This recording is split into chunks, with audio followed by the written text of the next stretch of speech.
Chết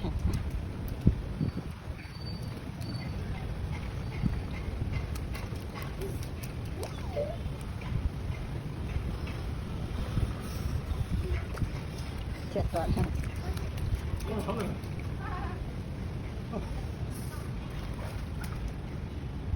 Lên người với con lại rồi.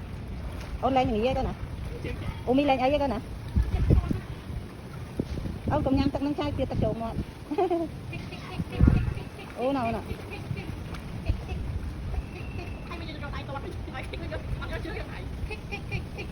Cái con này mấy con mình căng khịa của con với ao khịa ban vô đây vài tận. Con này căng ba cái con cái ao con.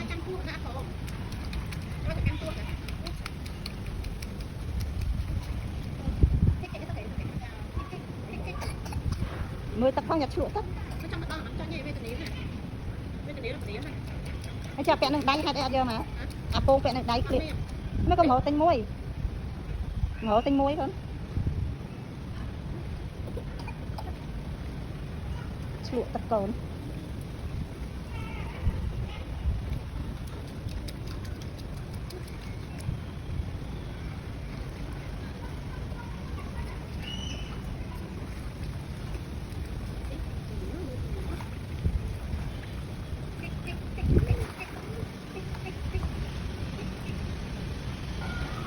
Ở đây cho anh tìm phân hả?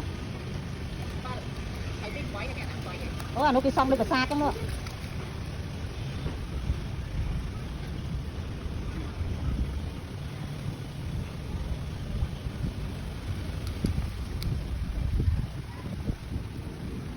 Trong nhắm tóc ở nhắm không?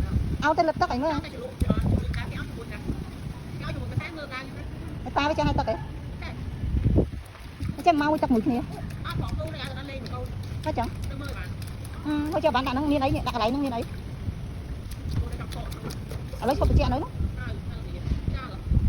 Mẹ đi mấy cái chiếc cái vào ngày tắc cua cái đấy nó còn phải. Ê, tắc cua trong thảo ốn nó với tài chuyện nhá. Ô nhầm tắc là hôi trong với tắc mơ. Có nó lập tắc nhầm là hôi.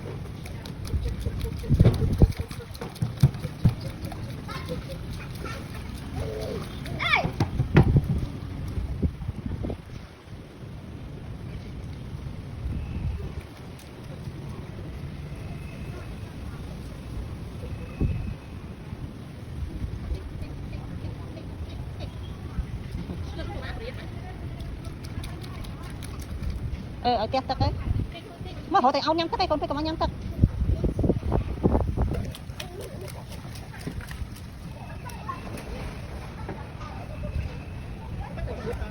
Hả? Ở chừng một các bạn đấy, bảo thời các bạn nó ra sai lên tận đó.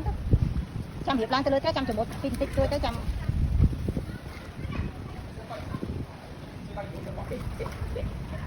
Nhặt một ba con.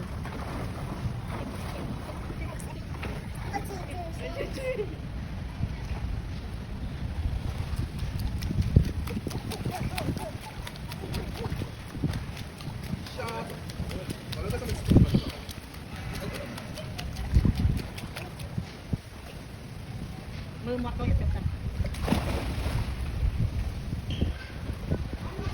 mấy tao nói tao cái này tiền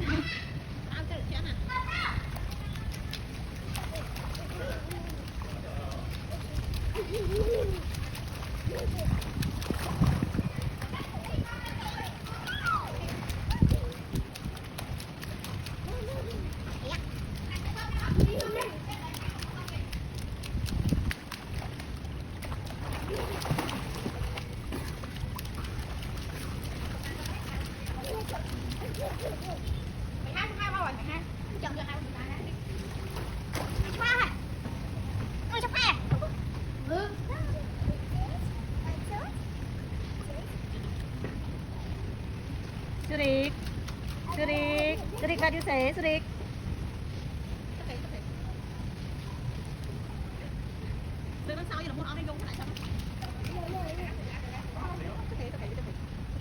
Cái trong người này người ấy. Cái ông người thể tập trâu chuyện đúng không? Tập trâu chuyện bạn này.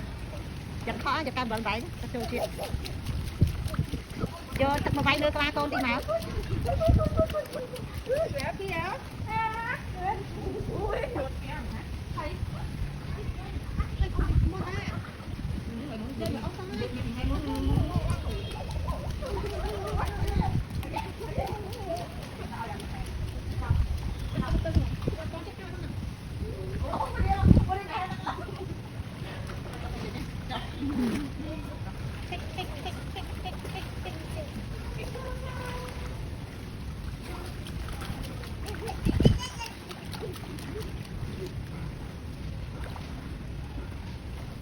Từ đây xem cha